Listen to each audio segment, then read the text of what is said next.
would provide privacy, I'd perform hand hygiene, and I would make sure I had all of my equipment, and I would introduce myself to my patient. Hi, my name is Cora. I'll be your nursing student today. Can you tell me your name and date of birth? I'm Chuck Fuller. I was born 6/9/1963. Very good. That matches what's on your ID band. Next, I would take your vitals. Your temperature should be between 97.7 and 98.8. Your pulse should be between 60 and 100 beats per minute. Your pulse ox should be between 95% and 100%. And your respiration should be between 12 and 20. Your systolic blood pressure should be between 90 and 120. Your diastolic blood pressure should be between 60 and 80. On a scale from 0 to 10, could you tell me what level of pain you're experiencing, with 0 being no pain at all and 10 being the worst possible pain? 0. Very good. If you did have any pain, I would assess for location, duration, radiation, severity, character, and implement any relief factors necessary. Okay, so while assessing your level of consciousness, you are alert and awake, you're responding to my questions, and you're looking at me. And you already told me your name. Can you tell me where you are? Yes, I'm in Bern, New York. And what month it is? It is November. Very good. And why you're here? I'm here because I'm about to get my head-to-toe assessment Good. from my lovely daughter. Well, you are oriented by 4 to person, place, time, and situation. And your mood and affect, you are cooperative and calm. So do you suffer from any hearing deficits? Do you need the use of hearing aids? Do you need contacts or glasses? Do you have any blurry vision? No. Okay.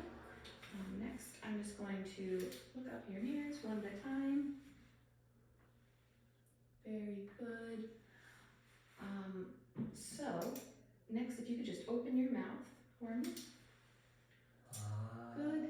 Your tongue and gums are pink and moist. I see no lesions, and your teeth are intact.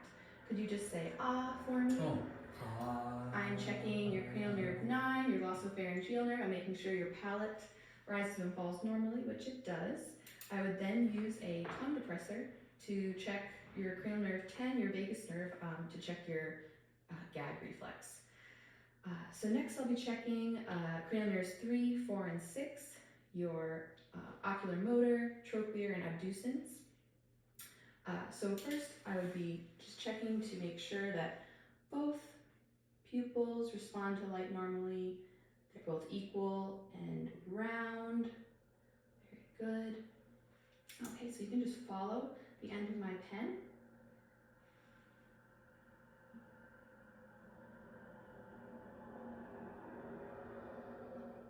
Good. Just keep your eyes on the end of my pen and your eyes crossed, which means your eyes accommodate normally. While assessing your eyes, both are equal, your eyelashes are evenly distributed, and your eyebrows are evenly distributed. Next, I'll be checking cranial nerve 11 by, if you can just press up for the pressure I'm applying to your shoulder, just shrug your shoulders for me, very good. And if you can just press against the pressure I'm applying to your side of your face on both sides, very good. I would have you lie back a little bit at a 45-degree angle or so, just so I can make sure that your jugular veins are not distended. And I would then oscillate both to make sure that I don't hear any breeze. I use the bell of my stethoscope on both sides. I would check one at a time your pulse, your carotid arteries, and make sure those are equal and normal range on both sides. So next, I will be assessing your lung sounds. But first I'm just noticing that your breath is not deep or shallow, and your respirations are normal between 12 and 20. So I listen to the 4 regions in the front, with the 5th on the right side, And I would do the same for the back. 4 in the back, and 1 more on the right side. All right, good. And I was listening for any crackles. I didn't hear anything like that. All your breaths are even and normal. All right, so next I'll be assessing the 5 regions of your heart, starting with the atrial valve, where S2 should be louder than S1. Then going to the pulmonic, where S2 should also be louder than S1. Down to Erb's point, where S1 and S2 are heard equally. Tricuspid, where S1 is louder than S2. And the mitral, where S1 is also louder than S2. And this is also the point of maximum impulse. And I will listen to there for about the full 2 minutes. All right, so I heard normal lub-dub sounds, very normal heartbeat, no irregularities. All right, so next I'm assessing your abdomen, which is slightly rounded but not distended, which is normal. When was your last bowel movement? That was this morning. Good. All right, so I will oscillate all 4 quadrants of your abdomen, and I should hear between 30 to 60 bowel sounds per minute in each quadrant. If I heard an absence of bowel sounds, I would listen again for another full minute. Sounds normal. Next, I will palpate your abdomen.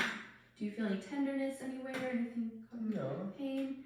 And just assessing for any masses, which I don't feel any. Very good. I would also palpate the femoral artery, which is located here. All right.